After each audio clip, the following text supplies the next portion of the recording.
إن الحمد لله نحمده ونستعينه ونستغفره ونؤمن به ونتوكل عليه ونعوذ بالله من شرور أنفسنا وسيئات أعمالنا من يهده الله فلا مضل له ومن يضلل فلا هادي له وأشهد أن لا إله إلا الله وحده لا شريك له وأشهد أن محمدا عبده ورسوله أرسله بالهدى ودين الحق ليظهره على الدين كله ولو كره المشركون يا أيها الناس اتقوا ربكم الذي خلقكم من نفس واحدة وخلق منها زوجها وبث منهما رجالا كثيرا ونساء واتقوا الله الألون به والأرحام إن الله كان عليكم رقيبا يا أيها الذين آمنوا اتقوا الله حق تقاته ولا تموتن إلا وأنتم مسلمون يا أيها الذين آمنوا اتقوا الله وقولوا قولا سديدا يصلح لكم أعمالكم ويغفر لكم ذنوبكم ومن يطع الله ورسوله فقد فاز فوزا عظيما ثم أما بعد فإن خير الحديث كتاب الله وخير الهدي هدي محمد صلى الله عليه وسلم وشر الأمور محدثاتها وكل محدثة بدعة وكل بدعة ضلالة أيها الإخوة المؤمنون أوصيكم بتقوى الله أعوذ بالله من الشيطان الرجيم ولا تستوي الحسنة ولا السيئة ادفع بالتي هي أحسن فإذا الذي بينك وبينه عداوة كأنه ولي حميم وما يلقاها إلا الذين صبروا وما يلقاها إلا ذو حظ عظيم. ബഹുമാനമുള്ള മുഅ്മിനീങ്ങളെ മുഅ്മിനാത്തുകളെ, തഖ്വ ഉള്ളവരായി ജീവിക്കണം എന്ന് വസിയ്യത്ത് ചെയ്യുകയാണ്.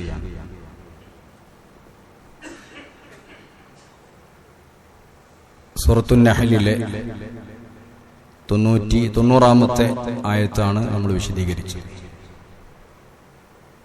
അള്ളാഹു കൽപ്പിച്ച 3 കൽപ്പനകളും 3 വിരോധങ്ങളും.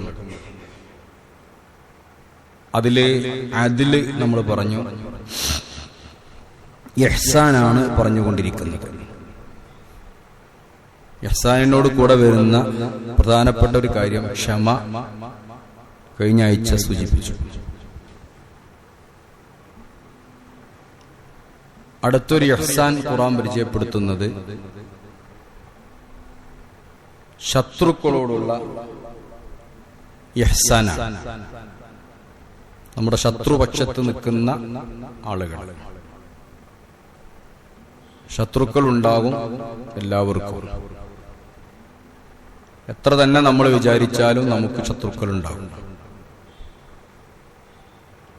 ഒരാൾക്ക് ശത്രു ഉണ്ടാവുക എന്നത് അയാളുടെ കുഴപ്പമല്ല. മഹാനായ ഇബ്നുൽ ഖയ്യിം ജൗസി റഹ്മഹുള്ളയൊക്കെ പറഞ്ഞത്, എനിക്ക് ശത്രുക്കൾ ഉണ്ടാകുന്നത് ഞാൻ ഇഷ്ടപ്പെടുന്നു എന്നാണ്. കാരണം അത് നമ്മുടെ തിന്മകളെ കണ്ടെത്താൻ സഹായകമാകും. എല്ലാവരും നമ്മുടെ ഒപ്പം നടന്നിട്ട് കുഴപ്പമില്ല ജുഷാറാണെന്ന് പറഞ്ഞാൽ നമ്മൾ കേടുവരെയുള്ളൂ. അപ്പൊ നമ്മോട് ഏതെങ്കിലും തരത്തിലുള്ള ശത്രുത വെക്കുന്ന ആളുകളുണ്ടെങ്കിൽ വളരെ പെട്ടെന്ന് നമ്മുടെ തിന്മകളെയൊക്കെ നമുക്ക് കണ്ടുപിടിക്കാൻ സാധിക്കും. അവര് പറയും, പല നിലക്കും ശത്രുക്കളുണ്ടാവും. പറഞ്ഞു വരുന്നത് ശത്രുക്കൾ ഉണ്ടാവുക എന്നത് ഈ ആള് മോശക്കാരനാണ് എന്നല്ല അതിന്റെ അർത്ഥം.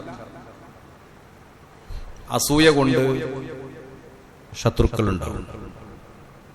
നമ്മുടെ ഉയർച്ചയില്, സ്ഥാനമാനങ്ങളില്, നമ്മൾ എത്തിപ്പെടാൻ പറ്റാത്ത കാര്യങ്ങളില്, അല്ലെങ്കിൽ അവർക്ക് എത്തിപ്പെടാൻ പറ്റാത്തയിടത്ത് നമ്മൾ എത്തിപ്പെടുമ്പോ ഹസദുണ്ടാവും, അസൂയയുണ്ടാവും. അസൂയ എന്ന് പറഞ്ഞാൽ നമ്മുടെ മറ്റുള്ളവന്റെ ഒരു അനുഗ്രഹം നീങ്ങിപ്പോകണം എന്നാഗ്രഹിക്കുന്നതാണ് അസൂയ. നമ്മൾ കരുതിയ പോലെയല്ല, അതാണ് അസൂയ. എന്റെ സുഹൃത്തിന് കിട്ടിയ ഒരു അനുഗ്രഹം നീങ്ങിപ്പോവുക, അതിൽ സന്തോഷിക്കുക. അങ്ങനത്തെ ഒരു ലോകത്താണ് നമ്മളൊന്നുള്ളത്. ചിലപ്പോഴും കുശലാന്വേഷണങ്ങൾ നടത്തുന്നത് പോലും അവന്റെ ഈ അവസ്ഥയിലാണ്. കുഴപ്പമില്ല അൽഹംദുലില്ലാ എന്ന് പറഞ്ഞ അബിന് വല്ലാത്ത വിഷമാണ്. മറിച്ച് അവന്റെ എന്തെങ്കിലും നെഗറ്റീവുകൾ കേട്ടാൽ ഇവന് സന്തോഷമാണ്. അപ്പൊ അതിനൊക്കെയുള്ള ഏറ്റവും നല്ല മരുന്നാണ് നമ്മൾ പറഞ്ഞത് ക്ഷമ എന്നത്. ഇസ്ബിരിൽ ഹസദൽ ഹസൂദ്. അസൂയ വെക്കുന്നവരുടെ അസൂയക്ക് ഒരൊറ്റ മരുന്നേ ഉള്ളൂ, അതിനെ നിർത്താൻ പോണ്ട, ക്ഷമിക്കുക, മൈൻഡ് ചെയ്യാതിരിക്കുക. ഫഇന്ന സബ്റക ഖാതിലു. നീ ക്ഷമിച്ചാൽ അത് അവന്റെ അസൂയ ഇല്ലാതാക്കും. ഏതുപോലെ ഫന്നാറു തഅകുലു നഫ്സഹാ ഇല്ലം തറാമാ യഅകുലു. തീയിന് ഒന്നും കിട്ടിയിട്ടില്ലെങ്കിൽ, അസൂയ തീയാണ്, തീയ് വിറകിനെ തിന്നുന്നത് പോലെ അസൂയ സൽക്കർമ്മങ്ങളെ തിന്നുമെന്ന്. അപ്പൊ തിന്നാനൊന്നും കിട്ടിയിട്ടില്ലെങ്കിൽ അത് സ്വയം ഇല്ലാതാവും. തീ അതൊക്കെ അങ്ങനെയാണ്. തീയിലേക്ക് ഒന്നും വെച്ചു കൊടുക്കാതിരുന്നാൽ മതി. കത്താനുള്ള സാധനങ്ങൾ കൊടുക്കാതിരുന്നാൽ, നമ്മൾ എന്തെങ്കിലും പറഞ്ഞ് കത്തിച്ചാൽ അത് പിന്നെയും കത്തും. കൊടുക്കാതിരുന്നാൽ അത് സ്വയം കെട്ടടങ്ങും. അതാണ് അസൂയക്കുള്ള മരുന്ന്. പിന്നെ ആദർശപരമായ ശത്രുതയുണ്ടാകും, രാഷ്ട്രീയപരമായ ശത്രുതയുണ്ടാകും, കുടുംബപരമായ ചില തെറ്റിദ്ധാരണകൾ മുഖേന ശത്രുതയുണ്ടാകും. ഏത് ശത്രുതയുണ്ടായാലും പരിശുദ്ധ ഖുർആൻ അവരോട് എങ്ങനെ പെരുമാറണം, അവരോട് ഇഹ്സാൻ ചെയ്യണം എന്നാണ് ഖുർആൻ നമ്മെ പഠിപ്പിക്കുന്നത്. സൂറത്ത് ഫുസ്സിലത്തിലെ ആയത്താണ് ഞാൻ നിങ്ങളെ ഓതി കേൾപ്പിച്ചത്. ഖുർആൻ പറയാ വലാ തസ്തവിൽ ഹസനതു വല സയ്യിഅതു. നന്മയും തിന്മയും സമമല്ല. അത് ഖുർആന്റെ ഏറ്റവും വലിയ ഒരു സ്റ്റേറ്റ്മെന്റ് ആണ്, ഒരു പ്രഖ്യാപനമാണ്. അത് ഖുർആനിൽ ഉള്ളിടത്തോളം കാലം ലോകത്ത് മുഴുക്കയും അങ്ങനെ തന്നെയാണ്. ഏത് ലിബറൽ വാദി വന്ന് എന്ത് വാദിച്ചാലും ഖുർആൻ അങ്ങനെ പലയിടത്തും പറഞ്ഞിട്ടുണ്ട്, പല കാര്യവും പറഞ്ഞു. വലാ തസ്തവിൽ ഹസനതു വല സയ്യിഅ. നന്മയും തിന്മയും സമമല്ല. അതിന് ഉദാഹരണം കുറെ പറഞ്ഞിട്ടുണ്ട്. അൽ ഖബീസ് വലാ തസ്തവിൽ ഖബീസ് വല ത്വയ്യിബ്. നല്ലതും ചീത്തയും സമമല്ല. വലൗ അഅജബക കസറത്തുൽ ഖബീസ്. സൂറത്ത് മാഇദയിൽ അല്ലാഹു പറഞ്ഞിട്ടുണ്ട്. തിന്മയുടെ ആധിക്യം ലോകമൊട്ടാകെ ഉണ്ടായാലും തിന്മ ഒരിക്കലും നന്മയാവൂല. എല്ലാരും അങ്ങനെയാണ്. അതൊക്കെ ഇൻഷാ അല്ലാഹ് പിന്നെ വിശദീകരിക്കും. എല്ലാരും അങ്ങനെയാണ്, എല്ലായിടത്തും ഇപ്പൊ അങ്ങനെയാണ് എങ്കിൽ അത് നന്നാവൂല. ലിബറൽ വാദികൾ പറയും അത് നിങ്ങൾക്ക് മോറലാണെങ്കിൽ എനിക്കത് ഇമ്മോറലായിരിക്കും, നിങ്ങൾക്ക് ഇമ്മോറലാകുന്നത് എനിക്ക് മോറലായിരിക്കും എന്നൊക്കെ പറയും. അങ്ങനെയില്ല, അങ്ങനെ ഒരു മാനദണ്ഡമില്ല. ഖുർആൻ പറയാം വലാ തസ്തവിൽ ഹസനതു വല സയ്യിഅ. തിന്മയും നന്മയും ഒരിക്കലും സമമാവുകയില്ല. അതുകൊണ്ട് എന്ത് ചെയ്യണം? തിന്മകൾ ഉണ്ടാകുമ്പോൾ, ശത്രുക്കളുടെ ഭാഗത്ത് നിന്ന് കൂടുതൽ കൂടുതൽ ഏതെങ്കിലും രൂപത്തിലുള്ള ശത്രുത ഉണ്ടാകുമ്പോൾ ഇദ്ഫഅ ബില്ലതി ഹിയ അഹ്സൻ, ഏറ്റവും നല്ലത് കൊണ്ട് പ്രതിരോധിക്കുക, ഇഹ്സാൻ ചെയ്യുക എന്നതാണ്. ഒരാൾ ഒരു ശത്രുതയുമായി വരുമ്പോ ശത്രുതയുടെ ഒരു കൂമ്പാരവുമായിട്ടാണ് വരുന്നതെങ്കിലും തിരിച്ച് അവനെ പ്രതിരോധിക്കേണ്ടത് അങ്ങോട്ട് ഇഹ്സാൻ ചെയ്തു കൊടുത്തിട്ടാണ്. അതുകൊണ്ടുള്ള ഗുണവും ഖുർആൻ പറയുന്നത് ഫൈദല്ലദീ ബൈനക വ ബൈനഹു അദാവത്തുൻ. നിങ്ങൾക്കിടയിൽ ഒരു ശത്രുതയുണ്ടെങ്കിൽ ആ ശത്രുതയുള്ള മനുഷ്യനെ നിനക്ക് കാണാൻ സാധിക്കും കഅന്നഹു വലിയുൻ ഹമീം. അവൻ ഉറ്റ സുഹൃത്തായി മാറും എന്നതാണ്. അവൻ ഉറ്റ സുഹൃത്തായി മാറും. വീണ്ടും വീണ്ടും ശത്രുതയെ കത്തിക്കാനല്ല ഖുർആൻ പറയുന്നത്. ശത്രു എത്ര വലുതായിരുന്നാലും ശരി, ആ ശത്രുവിനെ ആ ശത്രുവിന്റെ സ്ഥാനം വെച്ച് ഉയർത്തി കാണിച്ച് അവനിലേക്ക് പരമാവധി നന്മകൾ ഇഹ്സാൻ എന്ന് പറയുന്നത് പരിശുദ്ധ ഖുർആനിന്റെ ഇഹ്സാൻ ഒരു ഭാഗം അതാണ്. നന്മ മാത്രം അവന് ചെയ്തു കൊടുക്കുക എന്നതാണ്. എത്ര വലിയവനാണെങ്കിലും ബദർ യുദ്ധം നടന്നു. 70 ആളുകളെ ബന്ധനസ്ഥരായി പിടിച്ചു. ബന്ധനസ്ഥരെങ്ങനെ കൊണ്ടുപോകുമ്പോ പഞ്ചപുച്ഛമടക്കി ഒന്നിനും കഴിയാതെ ഒരു പാവത്താനായിട്ട് അതിലൊരു മനുഷ്യരുണ്ട്. അദ്ദേഹത്തിന്റെ പേര് സഹിൽ ഇബ്നു അംർ റളിയല്ലാഹു അൻഹു. പിന്നീട് അദ്ദേഹം മുസ്ലിം. അതൊരു ഇഹ്സാൻ കൊണ്ട് മുസ്ലിമായ മനുഷ്യനാണ്. അദ്ദേഹം നല്ല ഖത്തീബായിരുന്നു, നല്ല പ്രാസംഗികനായിരുന്നു. പ്രവാചകനെതിരെ ശത്രുത പ്രസംഗിച്ചിരുന്ന ആളായിരുന്നു. പ്രവാചകനെതിരെ തന്റെ പ്രസംഗം കൊണ്ട് ശത്രുക്കളെ ഉണ്ടാക്കിയ അതിവിദഗ്ധനായ പ്രഗത്ഭനായ ഒരു വാഗ്മിയായിരുന്നു സഹീൽ ഇബ്നു അംർ. ഉമർ റളിയല്ലാഹു അൻഹു പറഞ്ഞു നബിയോട്, നബിയെ, നല്ലൊരു ചാൻസാണ്, ഇനി അയാൾ പ്രസംഗിക്കരുത്, അയാളുടെ മുന്നിലത്തെ 2 പല്ലും കൊഴിക്കണം. ഉമർ റളിയല്ലാഹു അൻഹു അങ്ങനെയാണ്, കുറച്ച് സ്ട്രോങ് ആണ്.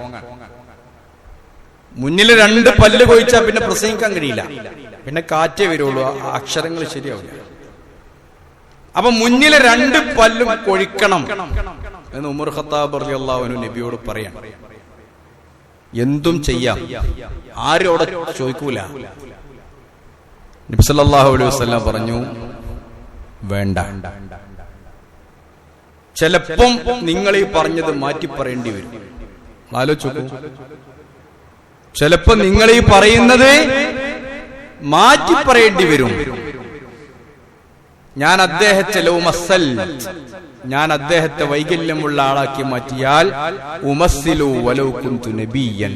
ചില റിപ്പോർട്ടിൽ പറയാം, ഞാൻ നബിയാണെങ്കിലും ശരി, എന്നെയും അല്ലാഹു തആല അംഗവിച്ഛേദകനാക്കി മാറ്റും. ഞാൻ അദ്ദേഹത്തിന്റെ വായിന്ന് പല്ല് കൊഴിക്കൂല, അള്ളാഹ് ചിലപ്പോ എന്റെ പല്ല് കൊഴിക്കും എന്ന് മുഹമ്മദ് നബി സല്ലല്ലാഹു അലൈഹി വസല്ലം മറുപടി പറഞ്ഞു. ഈ സഹീൽ ഇബ്നു അംർ പിന്നീട് മുസ്ലിമായിട്ട് അദ്ദേഹത്തിന്റെ കഴിവുകളൊക്കെ ഇസ്ലാമിന് വേണ്ടി ഉപയോഗിച്ചു. ഫൈദല്ലദീ ബൈനക വബൈനഹു അദാവത്തുൻ കഅന്നഹു വലിയ്യുൻ ഹമീം. ശത്രുക്കളുള്ളവര് മിത്രങ്ങളായി മാറി. നോക്കൂ, ഇന്ന് നമ്മൾ എതിർത്തിട്ടുണ്ടെങ്കിൽ ഒരു പക്ഷേ നമ്മെ ഹെൽപ്പ് ചെയ്യാനും നമ്മെ സഹായിക്കാനും ഒക്കെ ആ ശത്രുവേ ഉണ്ടാവുകയുള്ളൂ. പലപ്പോഴും നമ്മൾ അഹങ്കരിക്കും, എനിക്കോ എന്റെ ആവശ്യമൊന്നും ഒരിക്കലും വരൂല, എനിക്കിവിടെ മക്കളുണ്ട്, മരുമക്കളുണ്ട്, സ്ഥാനമാനങ്ങളുണ്ട് എന്നൊക്കെ നമ്മൾ വിചാരിക്കും. നമ്മൾ എത്രയോ കാണുന്നതാണ്, അനുഭവിക്കുന്നതാണ്. നേരെ തിരിച്ചായിരിക്കുമല്ലോ. അതുകൊണ്ടൊക്കെ പഴയ കാലത്തുള്ള ആളുകളൊക്കെ ഖുർആൻ നമ്മളെ പഠിപ്പിക്കുന്നത്, ആ ശത്രുത ഉണ്ടെങ്കിൽ ഏതെങ്കിലും നിലക്ക് ഒരു ശത്രു മിത്രമായി വരുമ്പോ അങ്ങനത്തെ ഒരു ശത്രുതയെ പറ്റി പോലും ഒരു വാക്ക് മിണ്ടാൻ പാടില്ല എന്നതാണ്. ചില കുടുംബ പ്രശ്നങ്ങളൊക്കെ ഉണ്ടാകുമ്പോ ചില ആളുകളുടെ പ്രത്യേകത ഉണ്ട്, ആ കഴിഞ്ഞത് അങ്ങനെ പറഞ്ഞുകൊണ്ട് അതന്നെ പറയുള്ളൂ. എപ്പോ ഓർമ്മ വന്നാലും എപ്പോ കണ്ടാലും പിന്നെ അത് മാത്രമേ പറയണ്ടാവുള്ളൂ. ആ കഴിഞ്ഞു പോയ ആ തല മുതൽ ഇങ്ങോട്ട് പറയാൻ തുടങ്ങും. ഇതൊക്കെ പറയാം, എത്ര കേട്ടതാണെങ്കിലും. മധ്യസ്ഥന്മാര് പറയുണ്ടാവും, അത് പറയണ്ട, കഴിഞ്ഞത് പറയണ്ട, അതുകൊണ്ട് കാര്യമല്ല, എന്നാലും തലക്കെന്ന് ഇങ്ങനെ തുടങ്ങും. യൂസുഫ് അലൈഹിസ്സലാമിന്റെ ചരിത്രം ഞാൻ പറഞ്ഞില്ലേ, അതിൽ 52 യൂസുഫ് നബി അലൈഹിസ്സലാമിന്റെ അടുത്ത് കിണറ്റിൽ നിന്ന് രക്ഷപ്പെട്ടോന്ന് അവർക്ക് അറിയില്ലല്ലോ. അവസാനം അവർ ഇസ്രായേലില് ഈജിപ്തിലെത്തി. ഈജിപ്തിലേക്ക് സ്വന്തം അനുജനാണ് അവിടുത്തെ ഭക്ഷ്യവകുപ്പ് കൈകാര്യം ചെയ്യുന്നത്. ഓരോരുത്തരത്തിൽ വാപ്പാനി ഉമ്മാനൊക്കെ കൊണ്ടുവരാൻ പറഞ്ഞു. വാപ്പിമ്മയൊക്കെ വന്നു. എല്ലാരോടും ഇങ്ങനെ വളരെ ഒരു പ്രയാസത്തോടുകൂടി, മാനസിക സംഘർഷത്തോടുകൂടി, ചെറുപ്പത്തിൽ ഈ കുട്ടികൾ ആലോചിക്കും, അങ്ങനത്തെ സംഭവം ഉണ്ടായാൽ ഇവരുടെ ജീവിത കാലഘട്ടത്തിൽ ഇവരെന്നെ കൊണ്ടുപോയി തള്ളിയിട്ട കുട്ടി വലിയൊരു നേതാവായിട്ട് നമ്മുടെ മുന്നിൽ കാണുക, നമ്മുടെ സ്വന്തം അനുജൻ. അതിനെ ഓർത്ത് വിഷമിച്ച വാപ്പ ഉമ്മ അവിടുന്ന് പിന്നെ യൂസുഫ് അലൈഹിസ്സലാം അവരെ സമാധാനിപ്പിക്കും. ആദ്യം പറഞ്ഞു, ലാ തസ്രീബ അലൈക്കുമുൽ യൗം യഗ്ഫിറുല്ലാഹു ലക്കും ജമീഅ. യാതൊരു ശിക്ഷാ നടപടിയും നിങ്ങൾക്കില്ലട്ടോ. അത് ഇന്റെ അടുത്ത് നിങ്ങൾ പ്രതീക്ഷിക്കണ്ട. നിങ്ങൾ എന്തെന്നെ ചെയ്താലും അതാണ് ഇഹ്സാനു ഇലൽ അദ് കഅന്നഹു വലിയുൽ ഹമീം. എത്ര ശത്രുതയോടുകൂടിയാണ് പെരുമാറിയത്. അതിന് കാരണം വെറും അസൂയായിരുന്നു. തന്നേക്കാളും സ്നേഹം, ഞങ്ങളെക്കാളും സ്നേഹം വാപ്പാക്ക് തന്റെ അനുജനോടുണ്ട് എന്ന ഒരു ശത്രുത സ്വാഭാവികമായി ഉണ്ടായ ഒരു കാര്യം. നിങ്ങൾക്ക് യാതൊരു കുറ്റവിചാരണവുമില്ല, ഒന്നും നിങ്ങൾക്കൊരു പ്രശ്നമില്ല. നിങ്ങൾ ഇവിടെ സ്വതന്ത്രമായിട്ട് നിങ്ങൾക്ക് എന്തും ചെയ്യാം. അങ്ങനത്തെ ഒരു പ്രശ്നമൊന്നുമില്ല എന്ന് ആദ്യം അവരോട് പറയാം. അത് പറയാ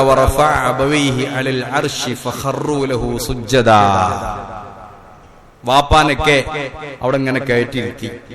എന്നിട്ട് പറഞ്ഞൊരു കാര്യം, വഖദ് അഹ്സന ബി. എന്റെ റബ്ബ് ആരാന്നറിയോ? വഖദ് അഹ്സന ബി. എന്റെ റബ്ബ് എനിക്ക് ഇഹ്സാൻ ചെയ്ത റബ്ബാണ്. റബ്ബ് എനിക്ക് ചെയ്ത നന്മ എനിക്ക് മറക്കാൻ പറ്റൂല. പൊട്ടക്കിണറ്റിൽ നിന്ന് ഇവിടെ എത്തി, പൊട്ടക്കിണറ്റിൽ നിന്ന് രാജാവായി, ഇതല്ലേ പറയേണ്ടത്? പക്ഷെ യൂസുഫ് അലൈഹിസ്സലാം മനഃപൂർവ്വം ഒരു കുടുംബ ബന്ധത്തിന്റെ പേരിൽ അത് മറച്ചു വെച്ചു എന്നാണ്. പൊട്ടക്കിണർ എന്ന് അവിടെ പറഞ്ഞ ആ പണ്ടത്തെ കാര്യങ്ങളൊക്കെ ഓർമ്മ വരും അല്ലെ? പൊട്ടക്കിണറ്റിൽ നിന്നിട്ടിട്ട് കൊണ്ടുപോയി എടുത്ത് ഇവിടെ കൊണ്ടുവന്ന ആ വിഷയം പറഞ്ഞ തലക്കെന്ന് പോവും. ആ കൊണ്ടുപോയിട്ടതും വാപ്പാന്റെ ഒക്കെ ജീവിക്കല്ലേ, ലൈവല്ലേ ആ കഥ ഖുർആൻ പഠിപ്പിക്കണം. അങ്ങനെയാണ്, ഒരു സത്യസന്ധമാണെന്ന് നമ്മൾ വിശ്വസിക്കും. അങ്ങനെയാണല്ലോ കഥ. ഖുർആനിലെ കഥ അങ്ങനെയാണ്, കഥയല്ല, അത് പാഠമാണ്, ഗുണപാഠമാണ്. എന്താ പഠിപ്പിക്കുന്നത്? അതുകൊണ്ട് അത് പറഞ്ഞില്ല. എന്നെ പൊട്ടക്കാറ്റെന്ന് കൊടന്നപ്പോ മുതല് പടച്ചോ എനിക്ക് ഇഹ്സാൻ ചെയ്തു എന്ന് പറഞ്ഞത് ഇത് അഖ്റജനി മിനസ്സിജിൻ, ജയിലിൽ നിന്ന് എന്നെ അവൻ പുറത്തു കൊണ്ടുവന്നു എന്നാ പറഞ്ഞത്. അതിന്റെ മുമ്പ് പൊട്ടക്കിണറുണ്ടായി, അതിന്റെ മുമ്പ് പല സംഭവങ്ങൾ ഉണ്ടായിട്ടുണ്ട്. അതൊക്കെ മറന്ന് അവിടെ ഓർമ്മപ്പെടുത്തി അവിടെ കുടുംബ പ്രശ്നങ്ങൾ വീണ്ടും വീണ്ടും വീണ്ടും ഉണ്ടാവും അല്ലെ? പഴയ കാലത്ത് ഇങ്ങനെ എടുത്തു പറഞ്ഞാൽ ഒരു കാര്യം പറഞ്ഞ ശത്രുക്കൾ വീണ്ടും വീണ്ടും ഉണ്ടാകുക ചെയ്യാം. അതുവരെ അനുകൂലമുള്ളവര് പോലും അങ്ങനെ ഉണ്ടെന്നാ ഞാൻ ഇല്ല എന്ന് പറയും. അതുകൊണ്ട് ആ പൊട്ടക്കിണറും അതുമായി ബന്ധപ്പെട്ട വിഷയങ്ങളും കാരണന്മാരെ വിഷയങ്ങളും ഒന്നും അവരോട് പറയാതെ അവിടെ പറഞ്ഞൊരു കാര്യം, ഇത് അഖ്റജനി മിനസ്സിജിൻ, ജയിലിൽ നിന്ന്. ഇവരേറ്റ് ഒരു ബന്ധമില്ല, ജയിലിൽ പോയതൊന്നും ഇവരേറ്റ് യാതൊരു ബന്ധമില്ല, ഇവർക്കത് അറിയുന്നില്ല. എന്നിട്ട് വജാഅ ബികും മിനൽ ബദു, നിങ്ങളെ ഇപ്പോ ആ ബദുക്കളുടെ നാട്ടിൽ നിന്ന്, ബദുവിൽ നിന്ന്, ആ മരുഭൂമിയിൽ നിന്ന് നിങ്ങളിപ്പോ എല്ലാരും ഇവിടെ കൊണ്ടുവന്നപ്പോഴൊക്കെ പടച്ച തമ്പുരാൻ എനിക്ക് ഇഹ്സാൻ ചെയ്തിരിക്കുന്നു എന്നാണ്. അതാണ് പറഞ്ഞത്. എന്ത്? ഇദ്ഫഅ ബില്ലത്തി ഹിയ അഹ്സൻ, ഏറ്റവും നല്ലത് കൊണ്ട് പ്രതിരോധിക്കുക. ഇന്ന് നമുക്കറിയാം മുസ്ലിങ്ങൾ ഏറ്റവും കൂടുതൽ പീഡിപ്പിക്കപ്പെടുന്നതും പ്രയാസപ്പെടുന്നതും ശത്രുക്കൾക്ക് ഇസ്ലാമോഫോബിയ എന്നത്തെ ഒരു ഇസ്തിലാഹാണ്, ഒരു സാങ്കേതിക പദമാണ് ഇസ്ലാമോഫോബിയ. മുസ്ലിങ്ങളെ കാണുമ്പോൾ പേടി. മുസ്ലിം പേര് പല സ്ഥലത്തും, മുസ്ലിം പേരുള്ള ആധാർ കൊടുത്താൽ ഇവിടെ റൂമില്ല എന്ന് പറയും. അങ്ങനെയൊക്കെ ആയിട്ടുണ്ട് നമ്മുടെ രാജ്യത്ത് പലയിടത്തും. പേര് നോക്കിയിട്ട് ഹോട്ടലിൽ പിന്നെ റൂം കൊടുക്കുന്നില്ല, ലോഡ്ജ് കൊടുക്കുന്നില്ല, ഹോട്ടൽ കൊടുക്കുന്നില്ല. മുസ്ലിം എന്ന് കേൾക്കുമ്പോൾ ഒരു പേടി, താടി കാണുമ്പോൾ പ്രത്യേകിച്ച് ഒരു പേടി. ഇങ്ങനെയൊക്കെ ആയിട്ടുണ്ട്. പക്ഷെ അവരൊക്കെ ശ്രദ്ധിക്കേണ്ട ഒരു കാര്യമുണ്ട്. നബി സല്ലല്ലാഹു അലൈഹി വസല്ലമക്ക് ബദർ യുദ്ധം മാത്രമല്ല ഉണ്ടായിട്ടുള്ളത്, ഒക്കെ വേറെ വിഷയം. ബദർ പറഞ്ഞപ്പോ പറഞ്ഞിട്ടുണ്ട്. അവിടെ ഹുദൈബിയ സന്ധിയുണ്ട്, 6-ാം നൂറ്റാണ്ടിൽ നടന്നതാണ്. ഇന്നും ഉംറക്കും ഹജ്ജിനും പോകുന്നവർ ഹുദൈബിയ പോകും, ആ സ്ഥലം അവിടെയുണ്ട്. 1400ഓളം സഹാബികളുമായി പ്രവാചകർ സല്ലല്ലാഹു അലൈഹി വസല്ലം പ്രയാസങ്ങൾ സഹിച്ച് മദീനത്തിൽ നിന്ന് മക്കയിലെത്തി. ഹുദൈബിയയിൽ എത്തിയപ്പോഴാണ് തടഞ്ഞത്. പോകാൻ പാടില്ല, എന്തു ചെയ്യണം? അവസാനം അവിടെ നിന്ന് തന്നെ ബലിയറുത്ത് തഹല്ലുലായി. അവിടെയാണ് ആ സന്ധി എഴുതപ്പെടുന്നത്. എന്താണ് ഹുദൈബിയ സന്ധി? കഠിനമായ ശത്രുക്കളാണ്. ശത്രുവാണോ എന്ന് സംശയമല്ല, ഒറിജിനൽ ശത്രുക്കളാണ്. എന്നാ ശരി, സന്ധി എഴുതുക. ആദ്യം എഴുതി ബിസ്മില്ലാഹിർ റഹ്മാനിർ റഹീം. ശത്രുക്കൾ പറയാ വെട്ടണം. ആരൊക്കെ ഉണ്ട്? ഉമർ റളിയല്ലാഹു അൻഹു ഉണ്ട്, അബൂബക്കർ റളിയല്ലാഹു അൻഹു ഉണ്ട്, ഓലൊക്കെ ഉണ്ട്, പ്രധാനപ്പെട്ട ആളുകളൊക്കെ ഉണ്ട്. ബിസ്മില്ലാഹിർ റഹ്മാനിർ റഹീം. ബിസ്മില്ലാഹിർ റഹ്മാനിർ, എന്ത് റഹ്മാൻ? ഞങ്ങൾക്ക് റഹ്മാനിനെ പരിചയമല്ല, ബിസ്മിക്കല്ലാഹുമ്മ എന്ന് എഴുതണം. ബിസ്മിക്കല്ലാഹുമ്മ വെട്ടണം. നബി വെട്ടി. ഉമർ ഖത്താബ് ഇങ്ങനെ ദേഷ്യം വന്ന് നിൽക്കുകയാണ്, സഹിക്കാൻ വയ്യാഞ്ഞിട്ട്. ശത്രുക്കൾ പറഞ്ഞത് ആര് കേൾക്കണത്? നബി കേൾക്കണം. ഈ കൊല്ലം മടങ്ങിപ്പോണം. അപ്പുറത്ത് എഴുതി മിൻ മുഹമ്മദിൻ റസൂലില്ലാഹ്, മുഹമ്മദ് നബിയിൽ നിന്ന്. അടുത്ത എഴുതാണ്, അത് എഴുതുമല്ലോ നമ്മൾ എഗ്രിമെന്റ് എഴുതുമ്പോ. അപ്പൊ മറ്റേ ആൾ ചാടി, നിങ്ങൾ റസൂലാറിന്. അപ്പൊ നമുക്ക് ഇതിന്റെ പ്രശ്നമല്ലോ, നിങ്ങൾ റസൂലാന്ന് ഞങ്ങൾ അംഗീകരിക്കാൻ തയ്യാറല്ല. റസൂലെന്ന് വെട്ടണം, നബീന്ന് വെട്ടണം, അങ്ങനത്തെ പരിപാടിയെ പറ്റൂല. കാരണം നിങ്ങൾ നബിയാന്ന് അംഗീകരിച്ചാൽ പിന്നെ ഇതിന്റെ ആവശ്യമുണ്ടോ? നമ്മൾ തമ്മിൽ യുദ്ധമുണ്ടോ? നമ്മൾ തമ്മിൽ പ്രശ്നമുണ്ടോ? നീ നബി അല്ല, ഇത് മുഹമ്മദാണ്, എഴുത് മിൻ മുഹമ്മദ്. അലി റളിയല്ലാഹു അൻഹു എഴുതി കൊടുക്കാൻ, ഉമർ ഇങ്ങനെ ചൂടായി നിൽക്കാം. മിൻ മുഹമ്മദ് ബിൻ അബ്ദില്ലാഹ്. റസൂൽ വെട്ടി. കരാറുകൾ എഴുതി. എന്തൊക്കെ കരാറാ? പിന്നെ 10 കൊല്ലത്തിന് നീ നമുക്ക് യുദ്ധം വേണ്ട. ഇപ്പോ ആർക്കെങ്കിലും ഇവിടെ കൂടണമെങ്കിൽ ഇവിടെ ഞങ്ങളെ കൂടെ കൂടാ, അവരെ കൂടെ കൂടണമെങ്കിൽ അവരെ കൂടെ കൂടാ. ഈ കൊല്ലം മടങ്ങിപ്പോണം. ആലോചിച്ചു, ഈ കൊല്ലം മടങ്ങിപ്പോണം, അടുത്ത കൊല്ലം വന്നിട്ട് ഉംറ ചെയ്യാം. കരാറൊക്കെ എഴുതി. നിങ്ങളുടെ കൂട്ടത്തിൽ, മുസ്ലിങ്ങളുടെ കൂട്ടത്തിൽ നിന്ന് ആരെങ്കിലും ഒരാള് ഖുറൈശികളുടെ കൂട്ടത്തേക്ക് പോവുകയാണെങ്കിൽ തിരിച്ചയക്കണം. അല്ല, പിന്നെ സ്വീകരിക്കും, ഞങ്ങൾ സ്വീകരിക്കും. മുസ്ലിങ്ങളുടെ കൂട്ടത്തിൽ നിന്ന് ഖുറൈശിന്റെ കൂട്ടത്തേക്ക്, ശത്രുക്കളുടെ കൂട്ടത്തേക്ക് ഒരാൾ ചെന്നാൽ അവർ സ്വീകരിക്കും, നമ്മൾ തടയാൻ പാടില്ല. എന്നാ ശത്രുക്കളുടെ കൂട്ടത്തിൽ നിന്ന് ഒരാൾ ഇങ്ങോട്ട് വന്നാൽ ഓനെ തിരിച്ചയക്കണം. എന്തൊരു കരാറാണ്! അതുവരെ സഹിച്ചോ മുള്ളാവിനോട് ചോദിച്ചു, നബിയെ നിങ്ങൾ നബിയാ, നിങ്ങൾക്ക് ഉറപ്പില്ലേ? ആ, എനിക്ക് ഉറപ്പുണ്ട്. പിന്നെ എന്തിനാ ഇവരെ പേടിക്കണേ? തല വട്ടട്ടെ ഇതൊക്കെ ചോദിക്കണം. ആര്? ഉമർ റളിയല്ലാഹു അൻഹു.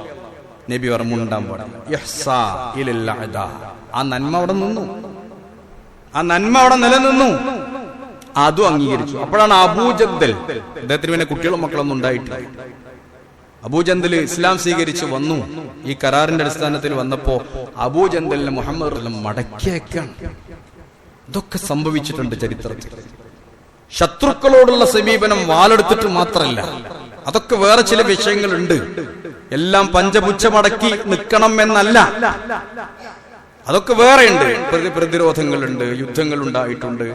പക്ഷെ അതിന്റെയൊക്കെ മുമ്പ് ഇഹ്സാൻ, അതുപോലെ റഹ്മത്ത്, കാരുണ്യം, അതൊക്കെ മുന്നിട്ട് നിൽക്കുന്നു എന്നതാണ്. അങ്ങനെയാണ് പിരിഞ്ഞുപോയത്. കുറച്ച് തലക്കനുള്ള ആളാണ് അബൂ സുഫിയാൻ, ശത്രുവാണ്. മക്കം ഫതഹ് മക്ക നമുക്കറിയാം. അവിടെ അവസാനം എല്ലാം മുസ്ലിങ്ങൾക്ക് അധീനപ്പെട്ടപ്പോ ശത്രു തന്നെയാണ് അബൂ സുഫിയാൻ. പക്ഷെ അബൂ സുഫിയാൻ എല്ലായിടത്തും ഒരാള് അങ്ങനെ ഉണ്ടാവും. ചില മീറ്റിങ്ങും കമ്മിറ്റിയും മഹല്ല് കമ്മിറ്റിയും കൂടുമ്പോ ചില ആൾക്കാർ ഓൽക്ക് ആളാവണം, പ്രസിഡന്റ് ആവണം എന്നറിയുള്ളൂ. എന്താ പ്രസിഡന്റ് എന്ന് അറിയില്ല, സെക്രട്ടറി എന്നും അറിയില്ല, അല്ലെങ്കിൽ അവിടുത്തെ എന്തെങ്കിലും മെമ്പർ ആവണം. അങ്ങനെ പൂതി ഉണ്ടാവും പലതും ആകാൻ. എന്തെങ്കിലും കഴിവുണ്ടാവില്ല. ഓനെ കൊണ്ട് ബാക്കിയുള്ളവർ ഇടക്കറാകാൻ. ഓനാണ് പ്രസിഡന്റ് ആക്കന്നെ.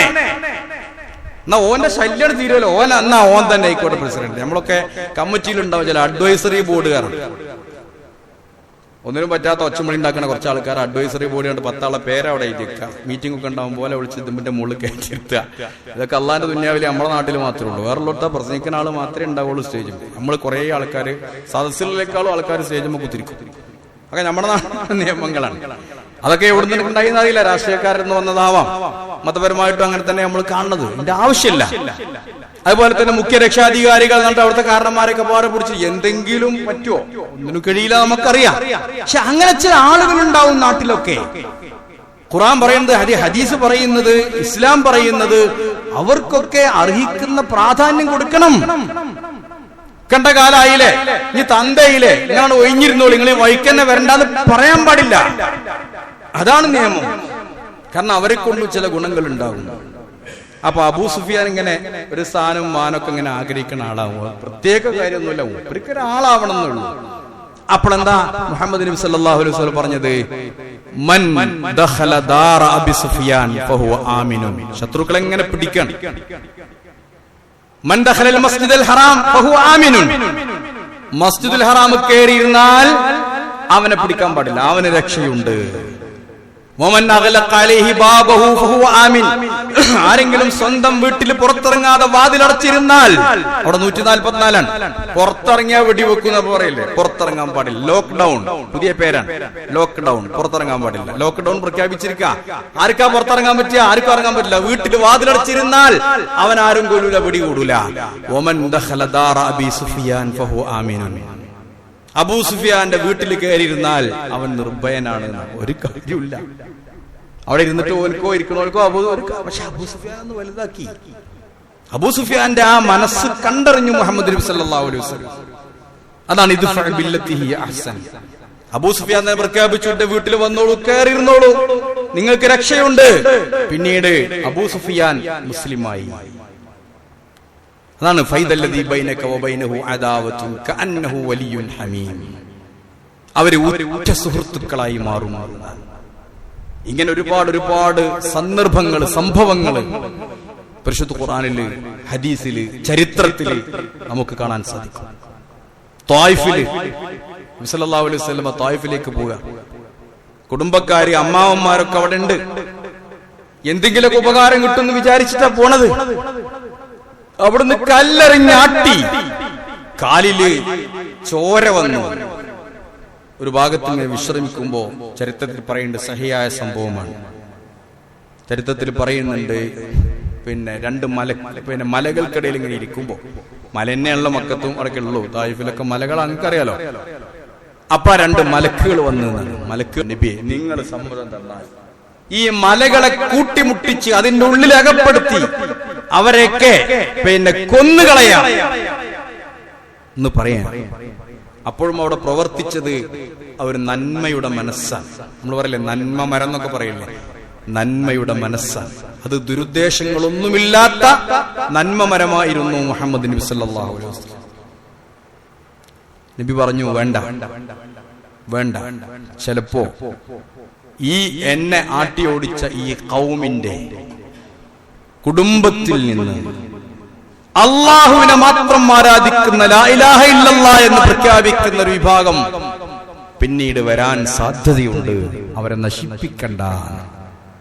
കാണുന്നതിനെതിരെ പ്രതികരിക്കാറില്ല. കുറച്ചൊക്കെ ഒരു ദീർഘവീക്ഷണം, വരും വരായികളൊക്കെ നോക്കിയിട്ടേ പ്രതികരിക്കാവൂ.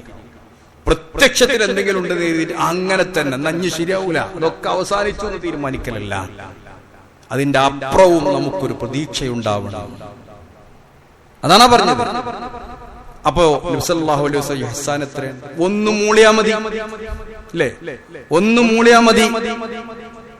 ഇല്ല, ആ പറഞ്ഞ മറുപടി അതാണ്. മക്കം ഫത്ഹ് ഞാൻ നേരത്തെ പറഞ്ഞു, എല്ലാരെയും പിടിച്ചു. കുറെ ആളുകള് വളരെ പ്രയാസപ്പെട്ട്. ഇനി അവിടെ നോക്കൂ, യുദ്ധത്തടവുകാര്.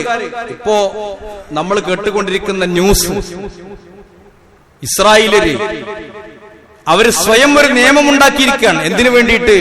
ബന്ധനസ്ഥരായി പിടിച്ച ഫലസ്തീനികൾക്ക് വധശിക്ഷ കൊടുക്കാൻ. നമുക്കറിയാം, സദ്ദാമിന്റെ വിഷയത്തിൽ, പലരുടെ വിഷയത്തിലും പലപ്പോഴും ചില കോടതികളും നിയമങ്ങളും ഒക്കെ ഉണ്ടാക്കും. അതെന്തിനു വേണ്ടി? ശത്രുക്കളിൽ വധശിക്ഷ മാത്രം നടപ്പാക്കാൻ വേണ്ടിയിട്ട്, എന്തെങ്കിലും നിലക്കുള്ള കാരുണ്യം കൊടുക്കാനല്ല. അവരെ കൊന്നുകളയണം. അങ്ങനെ കൊല്ലുന്നുണ്ടോ എന്നും ഇല്ല എന്നും ഒക്കെ ന്യൂസുകൾ വന്നുകൊണ്ടിരിക്കുന്നു. സ്വയം ഉണ്ടാക്കുന്ന നിയമങ്ങൾ, അതിനവർ നിശ്ചയിക്കുന്ന ജഡ്ജി, അവർ നിശ്ചയിക്കുന്ന വക്കീല്, അവർ നിശ്ചയിക്കുന്ന ശിക്ഷ, അവർ തീരുമാനിക്കുന്ന നിയമങ്ങൾ, അതല്ല ഇസ്ലാമിന്റെ കാഴ്ചപ്പാട്. മക്കം ഫത്ഹയിൽ എല്ലാവരെയും പിടിച്ചു. ഇനി ഒരു രക്ഷയുമില്ല. അവരെല്ലാവരും കയ്യിലാണ്, മുസ്ലിങ്ങളുടെ കയ്യിലാണ്. നബി തങ്ങൾ ചോദിച്ചു, നിങ്ങൾക്കറിയോ ഞാൻ നിങ്ങളെ എന്ത് കാണിക്കണം? ഇത് ചരിത്രത്തിൽ എല്ലാവരും ഉദ്ധരിക്കുന്ന ഒരു കാര്യം. ഹദീസ് രംഗത്തേക്ക് വരുമ്പോ അങ്ങനെ നബി പറഞ്ഞോ ഇല്ലെന്ന് ചെറിയൊരു അഭിപ്രായ വ്യത്യാസങ്ങളുണ്ട്. എങ്കിലും ഷായിആയ പ്രചരിക്കപ്പെടുന്ന ചരിത്രമാണ്, ഞാൻ നിങ്ങളെ എന്ത് ചെയ്യുമെന്ന് നിങ്ങൾ വിചാരിക്കുന്നു എന്ന്. ശത്രുക്കൾ ഒന്നാകെ പറഞ്ഞു, എന്തും ചെയ്യാം, എന്തും ചെയ്യാം, പക്ഷെ നിങ്ങൾ മാന്യനാണ്. നിങ്ങൾ മാന്യന്മാരുടെ കൂട്ടത്തിലുള്ള ആളാണ്, മാന്യന്റെ മകനാണ്. നബി തങ്ങൾ പറഞ്ഞു, ഇത് ഹബു അന്തുമുത്തുലഖാ, ഫുള്ള് ഫ്രീ ആണ്, പോയിക്കോളൂ, ഒരു പ്രശ്നം. ഇന്ന് ഞാൻ പറയുന്നത് യൂസുഫ് അലൈഹിസ്സലാം ഞാൻ നിങ്ങൾ കേൾപ്പിച്ചില്ലേ, അന്ന് പറഞ്ഞ ലാ തസ്രീബ അലൈക്കുമുൽ യൗം, ഇന്ന് ഇവിടെ യാതൊരു ശിക്ഷാ നടപടികൾക്കും ഞാൻ തയ്യാറാകുന്നില്ല. ഇദ്ഹബൂ അൻതും തുലഖ, നിങ്ങൾ പോയിക്കോളൂ, നിങ്ങൾ സ്വതന്ത്രരാണ്. അങ്ങനെ പറഞ്ഞ ആൾക്കാർ പോകുമോ? പോകൂല. അങ്ങനെ പറഞ്ഞവര് പോകൂല. അതാണ് ഈ അങ്ങേറ്റത്തെ മിത്രമായി ശത്രുക്കൾ മാറും എന്ന് പറഞ്ഞതിന്റെ അർത്ഥം. അങ്ങനെ പലരും ഉണ്ട്. നബി സല്ലല്ലാഹു അലൈഹി വസല്ലമ കിടന്നുറങ്ങുമ്പോ വാളെടുത്ത ഒരു മനുഷ്യൻ വാളെടുത്ത് പറഞ്ഞു, നിന്നെ ഞാൻ കൊന്നുകളയും, ആര് നിന്നെ രക്ഷിക്കും? കൂളായിട്ട് നബി പറഞ്ഞു, മുഹമ്മദ് അള്ളാഹു രക്ഷിക്കും, അള്ളാഹ് രക്ഷിക്കും. പെട്ടെന്ന് അങ്ങനെയുണ്ട് ചില പെട്ടെന്നുള്ള മറുപടികൾ മനുഷ്യനെ തളർത്തും, അല്ലെങ്കിൽ ഉന്മേഷം, അല്ലെങ്കിൽ ചില സംഭവങ്ങളൊക്കെ പെട്ടെന്ന് സംഭവിക്കുമ്പോൾ നമ്മളൊക്കെ അതിലുള്ള അപ്രതീക്ഷിതമായ ചില മറുപടികൾ, അപ്രതീക്ഷിതമായ ചില ചോദ്യങ്ങളൊക്കെ കേൾക്കുമ്പോൾ അതൊരു സൈക്കോളജിയാണ്, സൈക്കോളജി കൂടിയാണ്. അള്ളാഹ് കേട്ടപ്പോ മൂപ്പരാകെ പെട്ടെന്ന് പതറി, അതില് വാളൊക്കെ കയ്യിന്ന് വീണു. നബി പറഞ്ഞു, അടുത്തു വാള്, ഞാൻ നിന്നെ കൊന്നാലും നിന്നെ ആര് രക്ഷിക്കും? മൂപ്പര് പറഞ്ഞു, നിങ്ങളെ രക്ഷിച്ച അള്ളാഹ് എന്നെ രക്ഷിക്കാനുള്ളൂ. പിന്നെ അയാൾ പോണില്ല, അയാളോട് പോകാൻ പറഞ്ഞു. പുതപ്പ് പിടിച്ചു വലിച്ചു. ഒരുപാട് സംഭവങ്ങൾ. പുതപ്പ് യഥാർത്ഥത്തിൽ നബി സല്ലല്ലാഹു അലൈഹി വസല്ലമയുടെ ഈ ഒരു സ്വഭാവ മഹിമയാണ് മുസ്ലിങ്ങൾ ഒരുപാട് ഇസ്ലാമിലേക്ക് ആളുകൾ വരാനുള്ള ഒരു പ്രധാനപ്പെട്ട കാരണം. പുതപ്പ് വലിച്ച് മേലൊക്കെ മുറിയായി. വാളെടുത്തു, കൊല്ലാൻ തന്നെ നബി പറഞ്ഞു, വേണ്ട. തിരിഞ്ഞു നോക്കി, എന്തെങ്കിലും തരണം, എന്തെങ്കിലും ചോദിക്കാനാ പീ ചെയ്യണത്, എന്തെങ്കിലും കൊടുക്കുക, സദക്ക കൊടുത്തു വിട്ടു. അതാണ് ആ പറഞ്ഞതിന്റെ അർത്ഥം. ഇത് ഏറ്റവും നല്ലത് കൊണ്ട് പ്രതിരോധിക്കും. എന്നാൽ നിങ്ങൾക്കിടയിൽ ശത്രുതയുള്ള ഒരു മനുഷ്യൻ, അവനെ നിനക്ക് കാണാം, കഅന്നഹു വലിയുൻ ഹമീം, അവൻ ഉറ്റ സുഹൃത്തായി മാറും. ഒരു കാര്യം കൂടി പറഞ്ഞിട്ടുണ്ട് അടുത്ത കഴിഞ്ഞ ആഴ്ചത്തെ ഖുതുബ, അതിലേക്കൊന്ന് ശ്രദ്ധിക്കുക. വമാ യുലഖഹാ ഇല്ലല്ലദീന സബറു, ക്ഷമയുള്ളവർക്കേ ഇതിന് കഴിയുള്ളൂ. ഇതിങ്ങനെ ആവണമെങ്കിൽ വമാ യുലഖഹാ, അതിനെ കണ്ടുമുട്ടാൻ കഴിയില്ല, ഇല്ലല്ലദീന സബറു, ക്ഷമയുള്ളവർക്കല്ലാതെ. മാത്രം പോരാ, ക്ഷമ മാത്രം പോരാ, വമാ യുലഖഹാ, അതിനെ കാണുകയില്ല, അതിനെ ചെയ്യാൻ കഴിയില്ല, ഇല്ലാ ദു ഹള്ളിൻ അലീം, ഒരു വലിയ ഭാഗ്യശാലിക്കല്ലാതെ കഴിയില്ല എന്നാണ്. അപ്പൊ നല്ല മനസ്സിനെ ഒതുക്കി ക്ഷമിച്ച് അള്ളാന്റെ ഭാഗ്യം കൂടി ഉണ്ടെങ്കിലേ ഇത് കഴിയുള്ളൂ എന്നാണ്. ഞാൻ ഇപ്പൊ പോരുമ്പോ വണ്ടിയിൽ ഇരുന്നിട്ട് വെറുതെ എനിക്ക് തോന്നി, ചാറ്റ് GPT ഇപ്പോഴത്തെ ഏറ്റവും വലിയ AI ആണല്ലോ, ഒരു ശത്രുവിനോട് എങ്ങനെ പെരുമാറണം, എങ്ങനെ പെരുമാറി വിജയം കിട്ടും, വെറുതെ ഒന്നതിൽ അടിച്ചു നോക്കിയതാണ്. ഇപ്പൊ പോരുമ്പോ 2 മിനിറ്റ് സമയം കൊണ്ട്. അപ്പൊ അതിൽ കുറെ പറയുന്നുണ്ട്, ശത്രുവിനെ കാണണം, നേരെ പോയി കാണണം, നേരെ കൊണ്ട് കണ്ട് പറഞ്ഞു തീർക്കാം. അവസാനം പറഞ്ഞ എന്താ, നിങ്ങള് ഖുർആൻ പറഞ്ഞ പരിഹാരമാണ് ഏറ്റവും നല്ല പരിഹാരം. അത് ഈ ആയത്താണ്. ഏത്? ഇദ്ഫഉ ബില്ലത്തി ഹിയ അഹ്സൻ. ഒരു ശത്രുവിനോട് AI വരെ അറിയാം, AI വരെ പറയണത് ഒരു ശത്രുവിനോട് നല്ല നിലക്ക് പെരുമാറാനുള്ള ഒരു കാര്യം ഖുർആൻ പഠിപ്പിക്കുന്നതാണ്. ഈ ആയത്താ കൊടുത്തിരിക്കുന്നത്. ഇതാണ് വന്നത്, എന്റെ മുമ്പിലേക്ക് വന്നത്. അതുകൂടി വായിച്ചിട്ടാ ഞാൻ ഇപ്പോൾ കയറി വരുന്നത്. അപ്പൊ നിങ്ങൾ ആലോചിച്ച് നോക്കണം എവിടെ എത്തിയിട്ടുണ്ട്. പരിശുദ്ധ ഖുർആൻ പറഞ്ഞതൊന്നും, അത് എത്ര AI വന്നാലും ഖുർആനിന്റെ ഒരു വാക്ക്, എത്ര സൈക്കോളജി വളർന്നാലും, എവിടേക്ക് നമ്മൾ എത്തിയാലും, അത് ഖുർആനൊക്കെ പഠിക്കുമ്പോഴേ അതിന്റെ, അല്ലെങ്കിൽ ഇതിനെപ്പറ്റി പഠിക്കുമ്പോഴേ നമുക്ക് ഇതിന്റെ മാധുര്യം അറിയുകയുള്ളൂ എന്നുള്ളതാണ്. അപ്പോ അങ്ങനെയാണ് പെരുമാറുന്നത്. ആ ഇഹ്സാൻ വളരെ പ്രധാനപ്പെട്ടതാണ്. അതാണ് സൂചിപ്പിച്ചത്. അള്ളാഹു അനുഗ്രഹിക്കുമാറാകട്ടെ.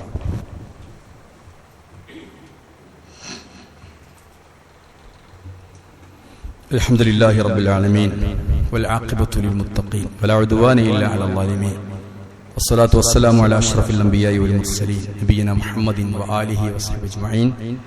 അമ്മാ ബഅദു ഇത്തഖുല്ലാഹ ഇബാദല്ലാഹ്. മുഅ്മിനീരെ, നമ്മുടെയൊക്കെ മക്കളെ, കുട്ടികളെ നിയമം അനുസരിച്ച് ജീവിക്കാൻ പഠിപ്പിക്കുക എന്നത് വളരെ പ്രധാനപ്പെട്ട ഒരു കാര്യമാണ്. ഇപ്പൊ ഈ വെക്കേഷൻ തുടങ്ങിയതിന് ശേഷം പത്രങ്ങളൊക്കെ വായിക്കും, മനസ്സിലാകുന്നത് ഇത്തരം വിഷയത്തിലൊക്കെ നമ്മുടെ കുട്ടികൾ വളരെയധികം പിറകോട്ട് പോകുന്നു എന്നതാണ്.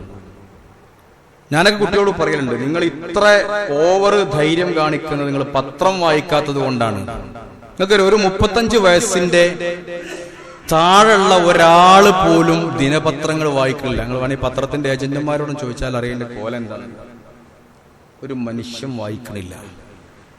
അതുകൊണ്ട് തന്നെ ചുറ്റുപാട് നടക്കുന്ന പല കാര്യങ്ങളും അതിന്റെ ഗൗരവത്തോടു കൂടി അവർക്ക് മനസ്സിലാക്കാൻ കഴിയുന്നില്ല. ഇപ്പോ വെക്കേഷനാണ്, ടൂറ് പോകും, പലയിടത്തും നിർദ്ദേശങ്ങളുണ്ടാവും. ആ നിർദ്ദേശങ്ങൾ കുട്ടികൾ പാലിക്കണില്ല.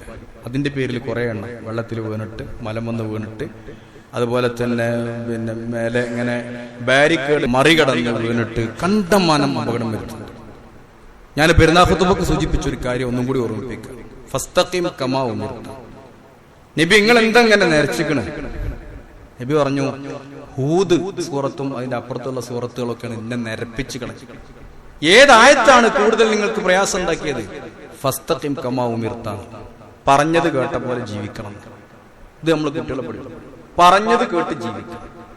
പാപ്പാര്, ഉമ്മാര്, തന്താര്, തള്ളാര്, പ്രായം ചെന്നവര്, നാട്ടിലെ കാര്യപ്പെട്ട ആളുകൾ, ഇതൊക്കെ ഉണ്ടായിരുന്നു നമ്മുടെ നാട്ടിലൊരു കാലത്ത്. ഒക്കെ ഇല്ലാതായി പോയൊരു കാലഘട്ടത്തിലാണ് അപ്രതീക്ഷിതമായിട്ടുള്ള ഒരുപാട് അപകടങ്ങൾ കുട്ടികളുടെ ഈ ഓവർ ആയിട്ടുള്ള അമിതമായിട്ടുള്ള സാഹസികത കൊണ്ട് വന്നുപെടുന്നത് എന്നുള്ളതാണ്. അപ്പൊ ഖുർആൻ പറയുന്നുണ്ട്, ഫസ്തഖീം കമാ ഉമിർത. സൂറത്ത് ഹൂദിലെ 112 ആയത്ത്. ഫസ്തഖീം കമാ ഉമിർത. പറഞ്ഞത് കേട്ടിട്ട് കുറച്ചൊക്കെ പറഞ്ഞത് കേൾക്കാൻ നമ്മുടെ കുട്ടികളെ നമ്മൾ പഠിപ്പിക്കണം.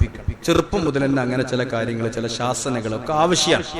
എന്ന് പറഞ്ഞാൽ ആത്മഹത്യ വരെ ഉണ്ടാവുന്ന അങ്ങനെയാണ്. ആദ്യം ഒന്നും പഠിപ്പിക്കാതെ എന്താണ് പോയിട്ടൊരു കുട്ടിനോടാണ് പറഞ്ഞാൽ ഓൻ പോയിട്ട് അപ്പം തന്നെ ആത്മഹത്യ ചെയ്യും. ഇതൊക്കെ അതിർവരമ്പുകൾ ലംഘിക്കല. ഓമൻ താപമാക്കാൻ നിന്റെ കൂടെ നിൽക്കുന്നവർക്ക് അങ്ങനെ വേണം. ഫലാ തത്വവും അതിക്രമങ്ങൾ ചെയ്യരുതേന. അതിക്രമങ്ങൾ ചെയ്യരുത്. ഇന്നഹു ബിമാ തഅമലൂന ബസീർ. അല്ല നിങ്ങൾ നിങ്ങൾ ചെയ്യണതൊക്കെ കാണുന്നുണ്ട്.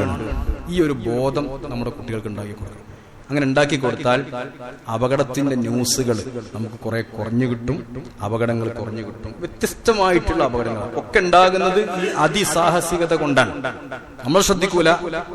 നമ്മൾ കുട്ടികളെ ഇപ്പൊ നിങ്ങളെ അടുത്ത് വളാഞ്ചേരി തന്നെ ഒരു കുട്ടി മരിച്ചത്, ഡിഗ്രി വരെ ആ കുട്ടി എവിടേക്കും പോകാൻ സമ്മതിച്ചിട്ടില്ല. ഡിഗ്രിക്ക് നല്ല മാർക്ക് കിട്ടിയപ്പോ ഞാനൊന്ന് പോട്ടേന്ന് ചോദിച്ചത്. ഞാനൊന്ന് പോട്ടേന്ന് ചോദിച്ചു. അന്ന് അമ്മ സമ്മതിച്ചു.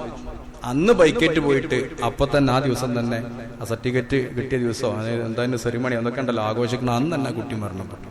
നമ്മൾ ആലോചിച്ച് നോക്കണം. ഇങ്ങനെയൊക്കെയാണ് സംഭവിക്കുന്നത്. എവിടെ പാറപ്പുറത്ത് കയറി വെള്ളത്തിലേക്ക് ചാടിയിട്ട്. ഇങ്ങനെ ഒന്നും രണ്ടൊന്നുമല്ല, ഇഷ്ടം പോലെ ആളുകൾ, ഇഷ്ടം പോലെ കുട്ടികൾ നമ്മൾ അറിയണതും അറിയാത്തതുമായി നടക്കുന്നത്. അതുകൊണ്ട് ഈ വെക്കേഷനിൽ നമ്മൾ കുട്ടികളെ പഠിപ്പിക്കണം. ഫസ്തഖീം കമാ ഉമിർത. അതിനുള്ള ട്രെയിനിങ്, അതിനുള്ള പരിശീലനം നമ്മളൊക്കെ ഒന്ന് കൂടെ നിന്ന് കുട്ടികളൊക്കെ ഒന്ന് പറഞ്ഞത് കേൾക്കുന്ന കുട്ടികളായി മാറ്റാനുള്ള ശ്രമം നമ്മുടെ ഭാഗത്ത് നിന്ന് ഉണ്ടാവണം. നമ്മളെല്ലാവരും അതിൽ ഭാഗവാക്കാവണം എന്ന് സാന്ദർഭികമായി സൂചിപ്പിക്കുന്നു. അള്ളാഹു അനുഗ്രഹിക്കുമാറാവട്ടെ. اللهم اغفر للمؤمنين والمؤمنات والمسلمين والمسلمات الأحياء منهم والأموات إنك مجيب الدعوات وقاضي الحاجات. ربنا ظلمنا أنفسنا وإن لم تغفر لنا وترحمنا لنكونن من الخاسرين. اللهم ربنا آتنا في الدنيا حسنة وفي الآخرة حسنة وقنا عذاب النار. اللهم ربنا تقبل منا إنك أنت السميع العليم وتب علينا إنك أنت التواب الرحيم. ربنا هب لنا من أزواجنا وذرياتنا قرة أعين واجعلنا للمتقين إماما. اللهم أرنا الحق حقا وارزقنا اتباعه وأرنا الباطل باطلا وارزقنا اجتنابه ولا تجعله ملتبسا علينا فنضل وجعلنا للمتقين إماما. ربنا تقبل منا إنك أنت السميع العليم وتب علينا إنك أنت التواب الرحيم. ربنا اغفر لنا ولإخواننا الذين سبقونا بالإيمان ولا تجعل في قلوبنا غلا للذين آمنوا ربنا إنك رؤوف رحيم.